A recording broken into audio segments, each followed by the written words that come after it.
Hi, again, this is Caleb West from the Birmingham Public Library, and we're promoting our third annual Local Authors Expo to be held at the Downtown Library December 5th and 6th.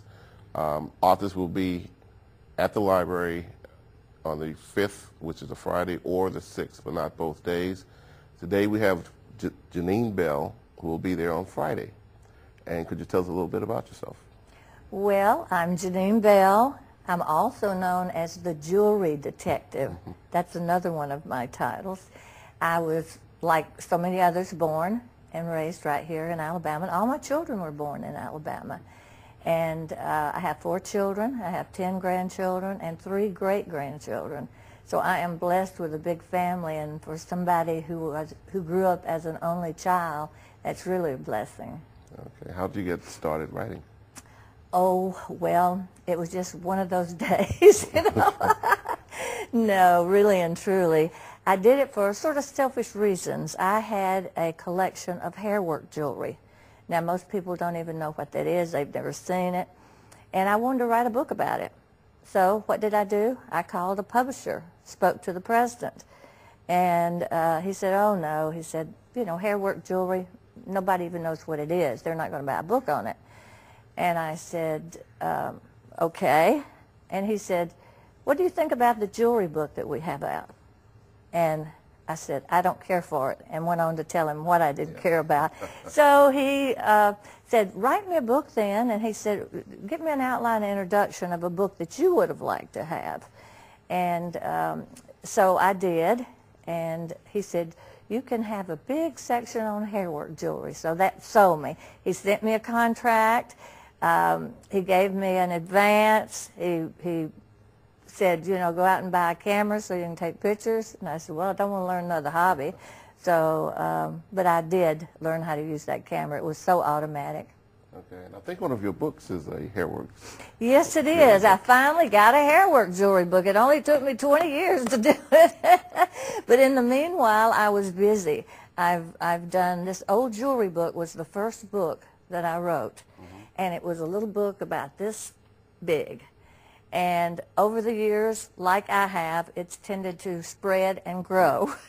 And it's now this size. It will be out in its 7th edition come November, December this year. Hope to have it in time for I will have it in time for the library thing. And by the way, I had such a good time last year. I laughed more than I've laughed in a long, long time. These authors, you think they're going to be studious and sedate, and they're not. They're hilarious people. Come out and join us is what I say. Okay, and which of these was your first book? This one, Answers to Questions About Old Jewelry, was the first book, and I will hold that one up if I may. And like I say, it has grown. It's about 500 pages now. And this book has been so steadily available for sale, and people have just gravitated towards it. But I've done all sorts of shows, and I've done appraisal fairs and things like that. And one time when I was doing an appraisal fair, I made the statement of the fact that diamonds need light in order to refract and reflect the light and make the prisms and all those pretty colors that shoot out of a diamond. And I says, the good way to tell whether it's a costume piece, if you turn it over and it's closed in the back and the stone can't get any light, it's not a diamond.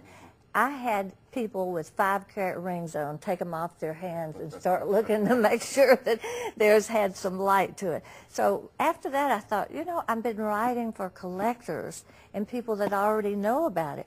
Where's a book that people don't know all about it? And so I wrote this one, How to Be a Jewelry Detective. And it is like Sherlock Holmes. The reason I wrote this too is because I'd have people call me on the phone and they would say, can you tell me about my piece of jewelry? And I said, well, I'm good, but I'm not psychic.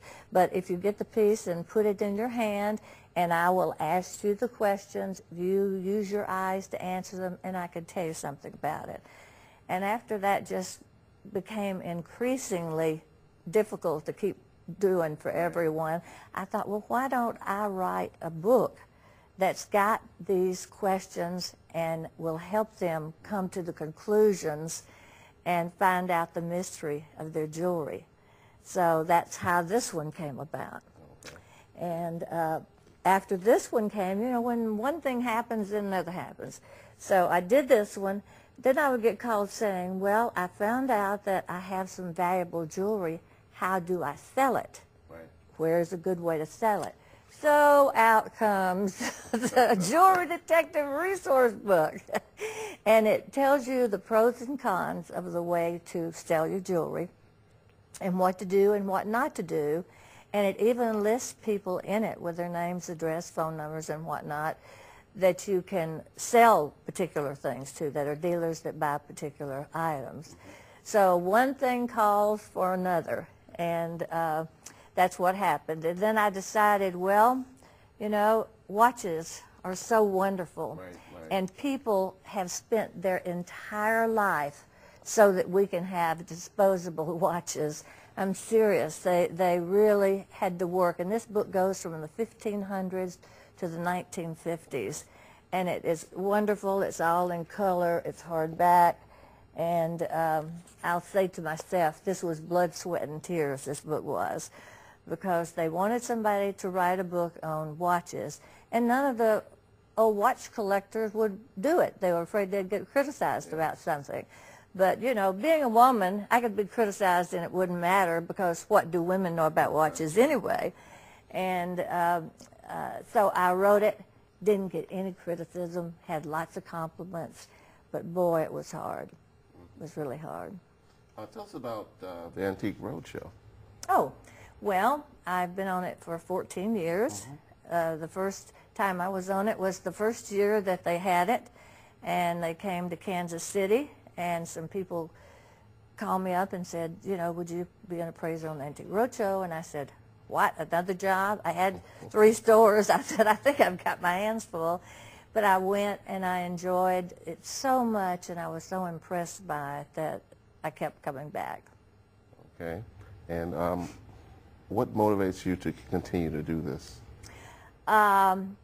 Well, as someone once said that was a very wise person, I hate writing, but I love having writ. Yeah. So I guess that's it. I don't know.